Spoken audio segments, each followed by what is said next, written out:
ஆண்டின் பொதுக்காலம் 4ஆம் ஞாயிறு. ஆண்டவரே, தூய்மைக்கு சாட்சியாக என்னை உருமாற்றும்.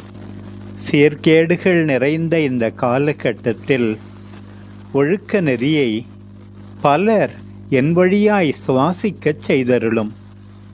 உடலிலும் உள்ளத்திலும் எவ்வித வெளிவேடமும் இன்றி தூய்மையாக இருக்க எனக்கு கற்றுத்தாரும். என் வார்த்தைகளில், செயல்களில், என் பணியில், படிப்பில் தூய்மையோடு இருக்க எனக்கு அருள் தாரும். என்னிலுள்ள வீண் பெருமைகளை நீக்கி தாட்சியோடு உமக்கு ஊழியம் புரியச் செய்யும். ஆண்டவரே, என் கண்களாலும் நான் தூய்மையை நாடச் செய்யும். உண்மையான அழகை ஒவ்வொரு நாளும் நான் தேடச் செய்யும். மிகச்சிறந்த ஓவியரான உம்மால் உலகம் முழுவதும் வரையப்பட்டிருக்கிற அழகினை நான் கண்டுகொள்ளச் செய்யும்.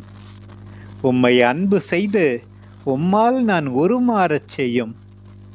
ஏனெனில் அழகிலும் ஒளியிலும் அளவற்றவரும் உண்மையானவரும் நீரே. ஆண்டவரே, எளிமையானதோர் இதயத்தை என்னில் உருவாக்கும். ஏழைகளுக்கு, ஆதரவற்றோருக்கு நான் ஆறுதல் தரச் செய்யும். நீர் எனக்காக ஏற்பாடு செய்துள்ள இல்லத்தில் நான் பங்கு பெறச் செய்யும். ஆண்டவரே, எளிமையானதோர் இதயத்தை என்னில் உருவாக்கும். அதனால் உம்மோடு என்றும் வாழ எனக்கு தெரியும். மென்மையான, கனிவான இதயம் நிறைந்த அனைவருக்கும் நீர் தருகின்ற கைமாறு எனக்கும் கிடைப்பதாக.